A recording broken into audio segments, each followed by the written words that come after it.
ఓ చిన్న అద్దం ముందు నిలబడి చూసుకుంటే మనం ఈరోజు ఎలా ఉన్నామో అర్థమైపోద్ది. కానీ మన అంతర్గతంగా మన హృదయం ఆత్మలోని లోపాలను తెలుసుకోవడానికి ఏదైనా అర్థం ఉందా? మనిషి జీవితం మొత్తం ఓ లోపాలమయం. ఈ లోపాలను గుర్తించడానికి ఎంతో దమ్ము ధైర్యం కావాలి. వాటిని సవరించడానికి ఎంతో కృషి కావాలి. ఈ లోపాలను అంగీకరించి వాటిని సరిచేయడానికి ముందుకు అడిగేసినప్పుడు మాత్రమే మన జీవితం పూలబాటగా మారుతుంది. లేకపోతే ఈ లోపాలే శాపాలుగా మారి మనల్ని బానిసలుగా మారుస్తాయి. ఇలాంటి మార్పు కోసమే దైవం ఇచ్చిన ఒక గొప్ప వరప్రసాదం రంజాన్. రంజాన్ మాసం ముస్లింలకు ఆత్మశుద్ధి చేసుకోవడానికి గొప్ప పునాది లాంటిది.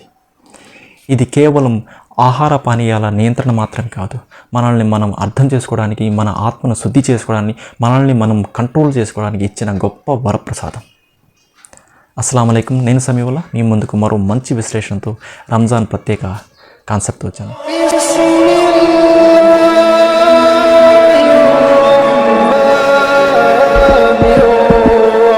తస్కియా, లోపాలను గుర్తించడం. First step. ఏ మనిషి అయినా మార్పుకు మొదలైతే ముందు తెలుసుకోవాల్సింది లోపాలను గుర్తించాలి.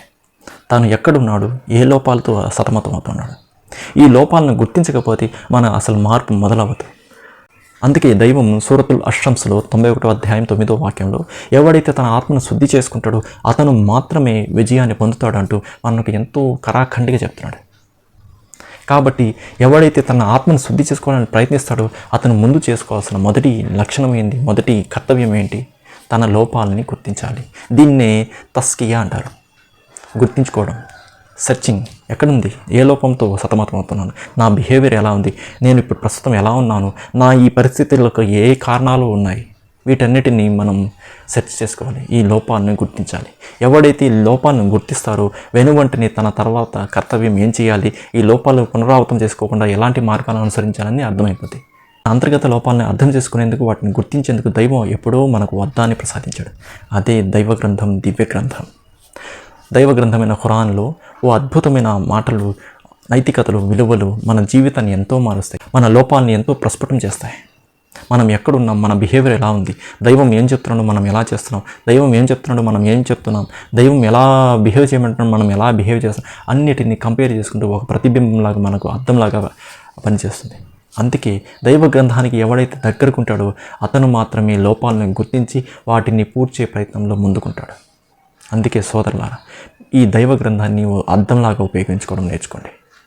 మన లోపాన్ని గుర్తించాలి, వాటిని సవరించుకునేందుకు అన్ని మార్గాలను అన్వేషించాలి. మనం ప్రశ్నలతో సంధిస్తేనే మార్పు మొదలవుతుంది. నిన్ను నువ్వు మార్చుకోవాలంటే నిన్ను నువ్వు ప్రశ్నించుకోవాలి. నీ చుట్టూ మార్పు కావాలంటే సమాజాన్ని ప్రశ్నించడం నేర్చుకోవాలి. అప్పుడు మాత్రమే ఈ సమాజంలో కానీ నీలో కానీ మార్పు మొదలవుతుంది.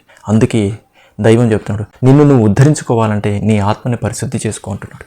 హదీస్ ప్రకారం రంజాన్ మాసంలో శైతాన్ని బందీగా చేస్తాడు.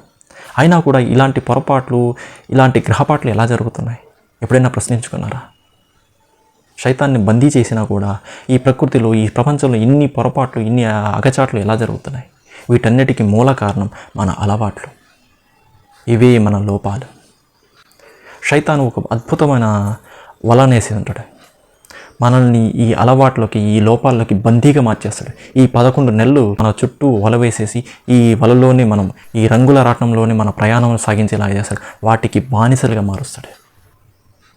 అందువల్లే శైతాన్ని బందీగా చేసినా కూడా మన ఈ అలవాట్లు లోపాలుగా మారి మనం అదే అలవాట్లను పొరపాట్లుగా చేస్తూ మన జీవితంలో ఎన్నో పాపాలను చేసుకుంటూ వెళ్ళిపోతున్నాం.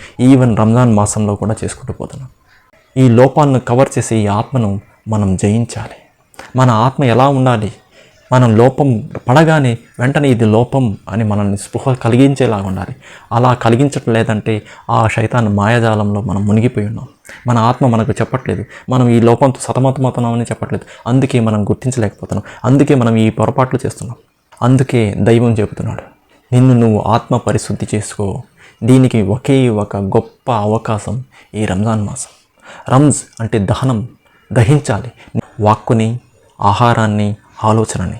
మనం ఎలా మాట్లాడుతున్నాం, మన వల్ల ఏదైనా పొరపాట్లు జరుగుతున్నాయి, ఎవరు నేను గాయపరుస్తున్నామా? మన ఆహారం, మనం ఎలాంటి చూస్తున్నాం, మనం ఎలాంటి వింటున్నాం, మనం ఎలాంటివి తింటున్నాం, వీటన్నిటిని నియంత్రణలో చేసుకోవాలి. మన ఆలోచన, ఎలా ఆలోచిస్తున్నాం, మన సోదరుని గురించి ఎలా ఆలోచిస్తున్నాం, మన పక్కవాడి గురించి ఎలా ఆలోచిస్తున్నాం, మన గురించి మనం ఎలా ఆలోచించుకుంటాం, మనం ఎవడూ లేనప్పుడు ఎలా ఆలోచిస్తున్నాం, వీటన్నిటిని కబ్జా చేసి మనం నియంత్రించుకోవాలి. దీనికే ఈ రంజాన్ వీటిని దహించండి. మీ ఆలోచనలను, మీ వాక్కును, మీ ఆహారాన్ని దహించండి. మిమ్మల్ని మీరు పరిశుద్ధి చేసుకోండి అన్నట్లే. ఈ మార్పు దిశలో మరో అడుగే తౌబా, పశ్చాత్తాపం. ఇలాంటి పొరపాట్లు, అలవాట్లను మళ్ళీ మళ్ళీ నేను పునరావృతం చేయను అంటూ గట్టి నమ్మకంతో, గట్టి శ్రద్ధతో, గట్టి ధ్యేయంతో మనము దైవం దగ్గర కోరుకోవాలి. ఓ ప్రభు, నీ దగ్గరే వచ్చినాను, నా పాపాలన్నిటిని ప్రాయశ్చిత్తం చేయి, నన్ను క్షమించు, ఇలాంటి లోపాలను, ఇలాంటి పొరపాట్లను మళ్ళీ మళ్ళీ నేను పునరావృతం చేయను, ఇదే చివరిసారి, ఇదే నియంత్రణను నా జీవితం మొత్తం ప్రసాదించు అంటూ 30 రోజులు ఆయన చరణార్థంలో, సజ్దా రూపంలో వేడుకోవాలి. ఈ రంజాన్ కేవలం ఒక ఉపవాసాల నెల మాత్రమే కాదు. ఇది మన ఆత్మలను మేల్కొల్పి, వాటిని శుద్ధి చేసి, మన లోపాలను గుర్తించి, వాటిని సవరించి, మనల్ని మనం నియంత్రించుకుని, మనల్ని ఉద్ధరించుకునే ఒక గొప్ప వరప్రసాదం లాంటిది. ఇలాంటి మాసం ప్రసాదించిన దైవానికి ఎన్నో కృతజ్ఞతలు అర్పించుకుంటూ, ఇలాంటి మాసాలను మళ్ళీ మళ్ళీ మన జీవితంలో పునరావృతం అవ్వాలంటే కోరుకుంటూ, లోపాలను సరి చేసుకుంటూ మన జీవితంలో ముందడుగు వేసే ప్రయత్నం చేద్దాం. మీ అందరికీ రంజాన్ నెల శుభాకాంక్షలు చెబుతూ సెలవు తీసుకుంటున్నాను. అస్సలాము అలైకుం వరహ్మతుల్లాహి వబరకాతుహు.